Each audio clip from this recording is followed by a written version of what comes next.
Hello friends, welcome to my channel Indian job समाचार पर।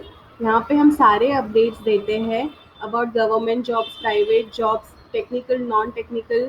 इसमें सारे फ्रेशर्स एंड एक्सपीरियंस पीपल सभी के लिए इन्फॉर्मेशन मिली जाएगी। चलो देखते हैं आज का टॉपिक क्या है हमारा। That is vacancy on SBI apprenticeship programme. तो ये जो है काफ़ी टाइम से हम वेट कर रहे थे for a very good opportunity जो एसबीआई के लिए हमेशा हर साल देखी जाती है। तो फाइनली इनका आउट हो चुका है। वैकेंसीज है for apprenticeship, that is for 8,500 vacancies. चलो देखते हैं इसको डिटेल में कि क्या क्या है इसमें और इसका हम कैसे बेनिफिट ले सकते हैं।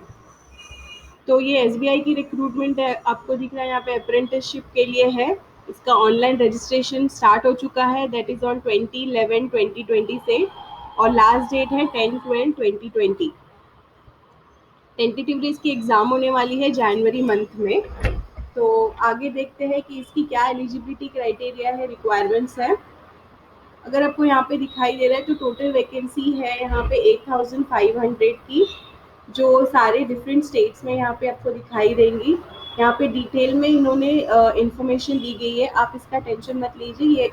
ये पीडीएफ मैंने अपने डिस्क्रिप्शन लिंक में डाल कर रखा है, तो आप वहाँ से ले सकते हो।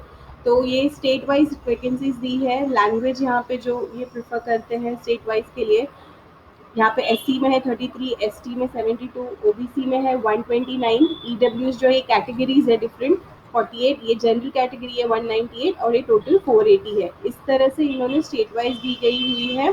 और यहाँ पे टोटल 8,500 वैकेंसीज इन्होंने आउट की है। अगर आप देखते हैं तो 1206 उत्तर प्रदेश में सबसे ज़्यादा वैकेंसी है, उसके बाद है राजस्थान में जो है 720।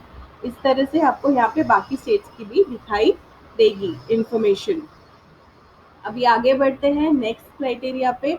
अगर आप पीडीएफ में देखते हो तो यहाँ पे क्लियरली मेंशन किया गया है डिस्ट्रिक्ट वाइज ब्रेकअप क्या है। जैसे हमने कहा था कि गुजरात में 480 सीट्स है, तो उस गुजरात स्टेट में डिस्ट्रिक्ट वाइज कितने एलोकेट किए। तो ये बहुत आसान और सरल तरीके में आपको समझ में आ जाएगा कि आप किस डिस्ट्रिक्ट से आप अप्लाई कर रहे हो, वहाँ पे कितने वैकेंसीज है। सो अहमदाबाद में 21, अमरेली में 43, ऐसे करके हर एक स्टेट का यहाँ पे स्प्लिट दिया गया है और डिस्ट्रिक्ट वाइज भी दिया गया है। तो ये बहुत अच्छी बात है, जब आप अप्लाई करेंगे तो ध्यान रखिए। आगे बढ़ते हैं। तो बहुत इंपॉर्टेंट सवाल होता है एज क्राइटेरिया। तो इनका मिनिमम एज क्राइटेरिया 20 ईयर्स है और मैक्सिमम जो क्राइटेरिया है वो 28 ईयर्स तक है। तो ये आप ध्यान रखें अप्लाई करते समय। इनकेस आप इस एज ब्रैकेट में नहीं फॉल हो रहे हो तो आपके रिलेटिव्स, आपके नेबर्स, आपके फ्रेंड्स, सभी लोगों को आप इंफॉर्मेशन दे सकते हो जो जॉब्स, गवर्नमेंट जॉब्स और बैंकिंग जॉब्स वगैरह ढूंढ रहे हैं। ठीक है, आगे बढ़ते हैं नेक्स्ट पैरामीटर पे जो बहुत इंपॉर्टेंट होता है, एजुकेशनल क्वालिफिकेशन। ओके, अभी आप गौर देखेंगे यहाँ पे कि गौर कीजिए, ग्रेजुएशन फ्रॉम रिकग्नाइज यूनिवर्सिटी और इंस्टीट्यूट। तो ये बहुत अच्छी बात है कि सिर्फ इतना ही क्राइटेरिया दिया है, यहाँ पे कोई परसेंटेज वगैरह लिखा हुआ नहीं है, जिसके वजह से कहीं पे अड़चन आ जाती है। So the minimum basic criteria is graduation. और ये जो जैसे मैंने कहा था ये अप्रेंटाइज प्रोग्राम है, तो ये 3 साल के लिए, तो आपका जो रिलेशन होगा बैंक के साथ वो 3 इयर्स के लिए ही होगा, जो एंगेजमेंट होगा। यहाँ पे इन्होंने ये क्लियर किया है। अब देखते हैं इनका स्टाइफंड क्या है। ओके, तो सैलरी जो है, जो यहाँ पे स्टाइफंड करके ये देने वाले हैं, that is 15,000 per month first year के लिए, 16,500 सेकेंड ईयर के लिए, और अगर आप देखते हो 19,000 थर्ड ईयर के लिए। यहाँ पे और कोई बेनिफिट्स नहीं देने वाले हैं या कोई अलाउंसेस आपको इंक्लूडेड यहाँ पे नहीं है। तो ये जो इन्होंने क्राइटेरिया मेंशन किया है सैलरी का, वही उसी तरह से आपको सैलरी या स्टाइफंड जो कहते हैं वो पे किया जाएगा। तो आगे बढ़ते हैं नेक्स्ट पैरामीटर पे, सिलेक्शन प्रोसेस काफ़ी इंपॉर्टेंट है। यहाँ पे 2 क्राइटेरिया है, that is online written test होगी आपकी, सेकेंड होगा आपका लोकल लैंग्वेज टेस्ट। ओके, तो ये जो ऑनलाइन रिटन टेस्ट होने वाली है, इनके 4 डिफरेंट स्ट्रक्चर है, that is general financial awareness, general English, quantitative aptitude और reasoning ability and computer aptitude. तो हर एक है 25 मार्क के टोटल क्वेश्चंस आने वाले हैं और हर एक टेस्ट का 15 मिनट्स का ड्यूरेशन है। तो टोटल 100 मार्क्स के लिए 1 आवर यहाँ पे एलोकेट किया गया है। तो अब ये बहुत ध्यान रखना कि यहाँ पे स्पीड, एक्यूरेसी और टाइम बहुत इंपॉर्टेंट होता है जब आप इस तरह से पेपर सॉल्व करते हो। और एक बहुत इंपॉर्टेंट चीज़ है दैट इज ऑब्जेक्टिव। तो यहाँ पे सिंस ये ऑब्जेक्टिव टेस्ट है, यहाँ पे नेगेटिव मार्किंग भी होगी। तो यहाँ पे 1/4 of mark assign for the question. तो ये कह रहे कि जो नेगेटिव मार्किंग है वो 1/4 ऑफ द मार्क डिडक्ट किया जाएगा अगर आपने रॉन्ग आंसर दिया है तो। ठीक है, इसे इसको ध्यान से या ध्यान में रखना। आगे बढ़ते हैं, ऑनलाइन एग्जामिनेशन जो होने वाली है वो जनवरी 2021 को टेंटेटिव डेट्स यहाँ पे लिखा है, फर्दर इन्फॉर्मेशन पे आपको अपडेट किया जाएगा। आप अगर आप यहाँ पे देख सकते हो कि कहाँ कहाँ पे एग्जामिनेशन सेंटर है, अगर यहाँ पर तो लगभग मोस्ट ऑफ द प्लेसेस में एग्जामिनेशन सेंटर दी गई है जहाँ जहाँ पे वैकेंसीज है।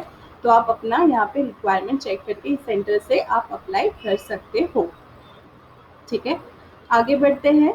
और एक इम्पॉर्टेंट यहाँ पे क्राइटेरिया है जिसे रिटन टेस्ट के बाद test of local language mention किया है। तो जिस सिटी से या जिस स्टेट से आप दे रहे हो तो उस स्टेट का आपको लैंग्वेज आना चाहिए। तो ये इनकी सेकंड रिक्वायरमेंट है, इसमें ज़्यादा कोई टेंशन लेने की ज़रूरत नहीं है, बहुत सिंपल होता है। जिस स्टेट में आपने पढ़ाई की हुई है, आप जिस स्टेट से बिलोंग करते हो, आपका जहाँ से दे रहे हो, तो आपको ऑब्वियसली उस स्टेट का लैंग्वेज भी आता ही होगा। आगे बढ़ते हैं मेडिकल एग्जामिनेशन पे। तो इनका थर्ड पैरामीटर है दैट इज मेडिकल एग्जामिनेशन। ये बेसिक चेक होता है आपका फिटनेस चेक करने के लिए, तो इसमें ज़्यादा आपको टेंशन लेने की ज़रूरत नहीं है। तो ये 3 क्राइटेरिया है। सबसे अच्छी बात है कि ये 3 ही क्राइटेरिया इन्होंने रखी हुई है। एंड आगे बढ़ते हैं अभी नेक्स्ट इस पे that is roles and responsibilities क्या होगी। तो यहाँ पे इन्होंने क्लियरली मेंशन किया कि एक अप्रेंटिसशिप है, यहाँ पे रेगुलर या परमानेंट एम्प्लॉयमेंट नहीं है बैंक के साथ। ओके, तो आपका ये 3 साल का होगा अप्रेंटिसशिप। 3 साल होने के बाद आपको रिलीव कर दिया जाएगा। तो ये अभी आगे वाले इन्फॉर्मेशन में लिखा हुआ है, हम जरूर देखेंगे। इसके पहले हम देखते हैं कि इसके फी स्ट्रक्चर क्या है। तो यहाँ पे फी स्ट्रक्चर लिखी गई है for general category, OBC category और ईडब्ल्यूएस के लिए 300 रुपीज। बाकी SC ST PWD जो कैटेगरी उनको नील लिखा हुआ है। ठीक है, और याद रखिए ये नॉन रिफंडेबल फीस है। कुछ बेसिक चीज़ें बहुत इंपॉर्टेंट है जो आपको ध्यान रखनी है कि अगर आपने ऑलरेडी अप्रेंटिसशिप प्रोग्राम किया हुआ है SBI से, तो आप फिर से इसे अप्लाई नहीं कर सकते हो। ये आपका फर्स्ट पॉइंट रहता है। सेकंड पॉइंट यहाँ पे इन्फॉर्म कर रहा है आपको कि अगर आपने कहीं और किसी जगह पे जॉब की हुई है 1 ईयर की या उससे ज़्यादा, तो आप इस जॉब के लिए अप्लाई नहीं कर सकते हो। और तीसरा चीज़ जो बहुत इंपॉर्टेंट है, यहाँ पे क्लियर कट उन्होंने मेंशन किया है कि कोई ऑब्लिगेशन या कंपल्शन नहीं है। SBI जो कंफर्म दे रही है कि जैसे आपका अप्रेंटिसशिप होने के बाद आपको वो एब्जॉर्ब करेंगे या रखेंगे। तो यहाँ पे क्लियर कट इन्होंने मेंशन किया है कि SBI shall have no obligation to offer regular employment to apprentice during and or after the completion of the apprenticeship period.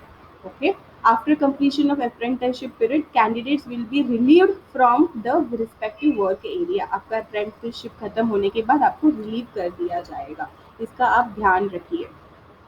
Okay, चलो आगे बढ़ते हैं नेक्स्ट पॉइंट पे जो बहुत इंपॉर्टेंट है, दैट इज आप किस तरह से आप इसको ऑनलाइन अप्लाई करोगे। ये इन्होंने इन्फॉर्मेशन दी है। तो ये सिंपल प्रोसेस है, इसका लिंक भी मैंने डायरेक्ट लिंक दिया हुआ है मेरे डिस्क्रिप्शन पे। आप वहाँ पर से जाके लॉग इन कर सकते हो और आपका फॉर्म सेल्फ एक्सप्लेनेटरी आप फिल कर दीजिए। जिसे होता है तो उसको एक जगह पे सेव करके रखना फॉर फर्दर रेफरेंस के लिए। तो इसका लास्ट डेट मैंने आपको इन्फॉर्म कर दिया है। एंड जैसे आपका एप्लीकेशन फॉर्म फिल हो जाएगा, आप सेव करोगे, तो लगभग इन दिसंबर मंथ में वो आपको एडमिट कार्ड के लिए लिंक बता देंगे। वहाँ से आपको अपना एप्लीकेशन नंबर डाल के एडमिट कार्ड डाउनलोड करना है और डाउनलोड होते ही आपको आपका एग्ज़ाम डेट्स पता चल जाएगा। तो जो टेंटेटिवली जनवरी मंथ में इन्होंने इन्फॉर्म किया गया है। ओके, सो बहुत सिंपल है। आशा करती हूँ कि आपको इसमें बहुत बेनिफिट मिलेगा इस वीडियो से। ज़रूर अप्लाई कीजिए, स्पेशली जो फ्रेशर्स है उनके लिए बहुत अच्छी अपॉर्चुनिटी है जो दी गई हुई है और बहुत एक्सपीरियंस के लिए भी बहुत काम आएगा। तो डू अप्लाई पोस्ट के लिए। All the best. And also मेरे वीडियो को लाइक कीजिए, शेयर कीजिए। अगर आप इस क्राइटेरिया में नहीं फिट हो रहे तो आपके रिलेटिव्स, फ्रेंड्स या किसी को भी जो ज़रूरत है जॉब के लिए, आप उनको फॉरवर्ड कर दीजिए। सब्सक्राइब कीजिए, इससे मुझे मोटिवेशन मिलता है और वीडियोस अपलोड करने के लिए। थैंक यू सो मच, फिर मिलते हैं।